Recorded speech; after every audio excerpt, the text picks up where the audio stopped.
Airports से लेकर government building तक विरोधियों का कब्जा हो गया था। चारों ओर गोलियों की गूंज थी। मंत्री बंधक बना लिए गए थे।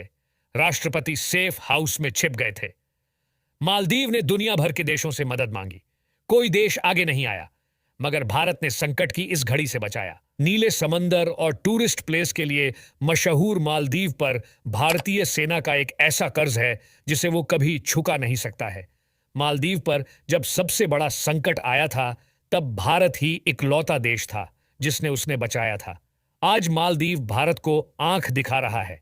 मालदीव के मंत्री हमारे देश के लिए विवादित टिप्पणी कर रहे हैं। चलिए दोस्तों, आपको वो पूरा किस्सा बताते हैं जब मालदीव में तख्ता पलट हो चुका था। एयरपोर्ट्स से लेकर गवर्नमेंट बिल्डिंग तक विरोधियों का कब्जा हो गया था। चारों ओर गोलियों की गूंज थी। मंत्री बंधक बना लिए गए थे। राष्ट्रपति सेफ हाउस में छिप गए थे। मालदीव ने दुनिया भर के देशों से मदद मांगी। कोई देश आगे नहीं आया, मगर भारत ने संकट की इस घड़ी से बचाया। दोस्तों, मालदीव 1200 द्वीपों का समूह है। यह भारत के दक्षिण पश्चिम की ओर हिंद महासागर में स्थित एक द्वीप देश है। भारत की तरह पहले यहां भी अंग्रेजी हुकूमत का शासन था। 26 जुलाई 1965 को मालदीव ब्रिटिश अंपायर से आजाद हुआ। साल 1968 में रिपब्लिक ऑफ मालदीव की स्थापना की गई। इब्राहिम नासिर मालदीव के पहले राष्ट्रपति बनाए गए। 5 साल बाद दोबारा चुनाव हुए। इब्राहिम नासिर दूसरी बार मालदीव के राष्ट्रपति बने। रिपोर्ट की माने तो कहा जाता है साल 1978 में इब्राहिम नासिर देश के $1 मिलियन चुराकर सिंगापुर भाग निकला। ये $1 मिलियन स्टेट ट्रेजरी से निकाले गए थे। 1978 में मालदीव में तीसरी बार चुनाव हुए। मौमून अब्दुल गयूम नए राष्ट्रपति चुने गए। गयूम ने सबसे पहले टूरिज्म को बढ़ावा दिया। गयूम ने अपने प्रयासों से मालदीव की आर्थिक स्थिति बदलकर रख दी। समय के साथ गयूम की लोकप्रियता भी बढ़ती जा रही थी, मगर उनके राजनीतिक विरोधियों को यह सब कुछ हजम नहीं हो रहा था। राष्ट्रपति रहते गयूम पर देश में राजनीतिक कैदियों को छोड़ने, लोकतांत्रिक सुधारों और मानवाधिकार उल्लंघन जैसे कई आरोप भी लगे। 1978 में $1 मिलियन लेकर भागे इब्राहिम नासिर ने मालदीव पर फिर बुरी नजर डाली। उसने साल 1980 में गयूम सरकार के खिलाफ तख्ता पलट करने की कोशिश की, मगर हार मिली। 1983 में दोबारा कोशिश की, इस बार भी मुंह की खानी पड़ी। नासिर यहीं नहीं रुका। 5 साल बाद 1988 में बड़े पैमाने पर और पूरी तैयारी के साथ मालदीव पर फिर हमला बोला।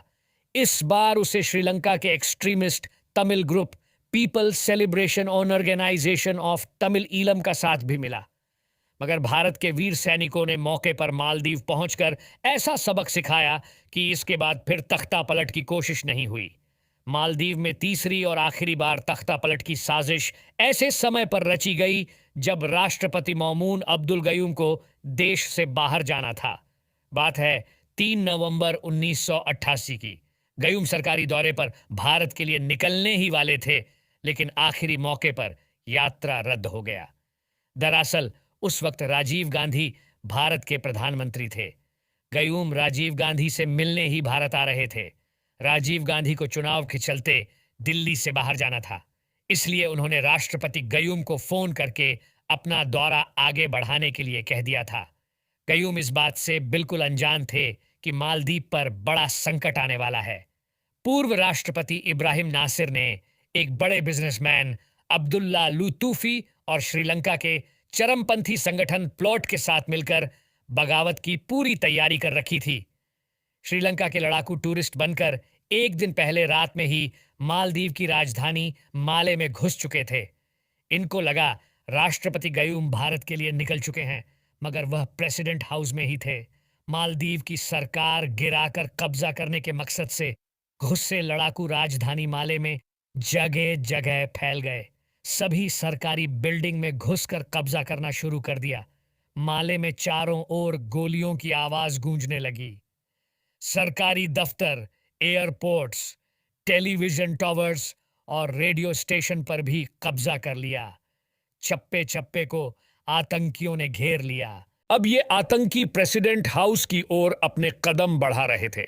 राष्ट्रपति गयूम को यह खबर मिल गई थी कि उनके खिलाफ एक बार फिर विद्रोह हो चुका है। आतंकियों के प्रेसिडेंट हाउस तक पहुंचने से पहले ही नेशनल सिक्योरिटी के एडवाइजर गयूम को एक सेफ हाउस में ले गए। उधर आतंकियों ने मालदीव के एजुकेशन मिनिस्टर को बंदी बना लिया था। गयूम जल्द ही समझ जाते हैं कि अब हालात काबू के बाहर हैं। राष्ट्रपति गयूम के आदेश पर मालदीव के विदेश मंत्री इब्राहिम जाकी दूसरे देशों से मदद की गुहार लगाते हैं। America, England, Pakistan, Sri Lanka, Singapore से मदद मांगी, मगर सभी देश हाथ खड़े कर देते हैं। उस वक्त भारत ही एकमात्र देश होता है जो मालदीव में तुरंत सेना भेजने के लिए तैयार हो जाता है। मालदीव में भारत के उच्चायुक्त AK बनर्जी उस समय दिल्ली में ही थे। प्रधानमंत्री राजीव गांधी मालदीव को जल्द से जल्द मदद पहुंचाने के लिए दिल्ली में इमरजेंसी मीटिंग बुलाते हैं। Army chief, air force chief, raw chief और सभी बड़े अधिकारी मीटिंग में शामिल हुए। मीटिंग में पहले तय हुआ कि 50 पैराशूट ब्रिगेड के सैनिकों को माले में पैराशूट के जरिए उतारा जाएगा। हालांकि धरातल पर इसे लागू करना आसान नहीं था। मालदीव में छोटे छोटे सैकड़ों आइलैंड्स हैं। ऐसे में संभावना थी कि पैराशूट दूसरे आइलैंड पर चला जाए या समुद्र के पानी से टकरा जाए। पैराशूट ब्रिगेड को सुरक्षित उतरने के लिए फुटबॉल के मैदान जितने बड़े 12 स्टेडियम की जगह की जरूरत थी। इसके अलावा भारत के पास मालदीव की ज्योग्राफिकल लोकेशन की भी पूरी जानकारी नहीं थी, न राजधानी माले का मैप था। एक समस्या यह भी थी कि माले एयरपोर्ट पर आतंकियों का कब्जा था, तो लैंड करना संभव नहीं था। आखिरकार यह प्लान बनाया गया कि भारतीय जवान प्लेन से ही लैंड करेंगे, मगर यह प्लेन माले एयरपोर्ट पर नहीं बल्कि माले के सबसे नजदीकी हुलहुले आयरलैंड पर लैंड करेगा। यहीं से माले शहर में एंटर किया जाएगा। यहीं से भारत के ऑपरेशन कैक्टस की शुरुआत होती है। यह पहली बार था जब भारतीय सेना विदेशी जमीन पर किसी बड़े ऑपरेशन को अंजाम देने जा रही थी। मालदीव में समय बीतने के साथ हालात बद से बदतर होते जा रहे थे। आतंकियों का आतंक चरम सीमा पर पहुंच चुका था। आतंकियों ने प्रेसिडेंट हाउस को सीज कर दिया था। आम लोगों से जमकर लूटपाट की जा रही थी। बैंक भी लूटे जा रहे थे। मालदीव के पास सिर्फ भारत से ही मदद की एकमात्र आस थी। उधर कुछ ही घंटों में भारतीय वायुसेना का elevation second 76 aircraft Agra air force से उड़ान भर चुका था।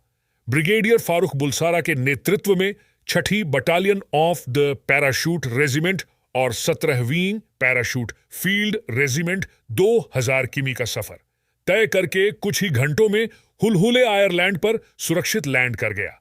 ये अंदाजा सही निकला कि हुलहुले आइलैंड आतंकियों का कब्जा नहीं है। उस वक्त हुलहुले अंधेरे से घिरा था। IL-76 विमान के लैंड करते ही मिनटों में 150 जवान और कई जीपें बाहर आ गईं। कुछ ही देर में दूसरा भारतीय विमान भी लैंड कर लेता है। जब भारतीय जवान माले पहुंचे तो वहां जबरदस्त गोलीबारी हो रही थी। कुछ ही घंटों में आतंकियों को ढेर कर उनकी तख्ता पलट की साजिश को नाकाम कर दिया गया। उधर ब्रिगेडियर फारूक बुलसारा राष्ट्रपति गयूम के पास सेफ हाउस पहुंच गए। ब्रिगेडियर ने राष्ट्रपति से हुलहुले आयरलैंड चलने का अनुरोध किया, मगर गयूम ने वहां जाने से मना कर दिया। राष्ट्रपति गयूम ने कहा कि उन्हें नेशनल सर्विस हेडक्वार्टर जाना है। वहां पहुंचकर गयूम ने सबसे पहले प्रधानमंत्री राजीव गांधी से फोन पर की और भारत का शुक्रिया कहा। ये ऑपरेशन अभी खत्म नहीं हुआ था। एजुकेशन मिनिस्टर का रेस्क्यू बाकी था। मालदीव के एजुकेशन मिनिस्टर आतंकी कब्जे में थे। विरोधी गुट को भारतीय सेना के आने की खबर लगने के बाद उन्होंने भागना शुरू कर दिया था। जिंदा बचने के लिए उनके पास आयरलैंड छोड़कर भाग जाना ही एकमात्र उपाय था। एजुकेशन मिनिस्टर मालदीव पर हमले का मास्टरमाइंड अब्दुल्ला लुतूफी के कब्जे में थे। अब्दुल्ला भी जान बचाकर श्रीलंका भाग जाने की फिराक में था। इसके लिए उसने एक टूरिस्ट बोट को हाईजैक किया और भागने लगा। हालांकि भारतीय सेना ने उसे भागते देख लिया और उसका पीछा करना शुरू कर दिया। उधर इंडियन नेवी तुरंत हरकत में आ गई। इससे पहले कि अब्दुल्ला भागने में कामयाब होता, इंडियन नेवी ने उसे पकड़ लिया। भारतीय सेना ने ऐसा कमाल दिखाया कि एक भी आतंकी भाग नहीं पाया। 18 घंटे के भीतर ही भारत की तीनों सेनाओं ने मिलकर बड़ी जीत हासिल कर ली थी। ऑपरेशन कैक्टस मालदीव पर ऐसा कर्ज है जिसे वो भूल नहीं सकता है।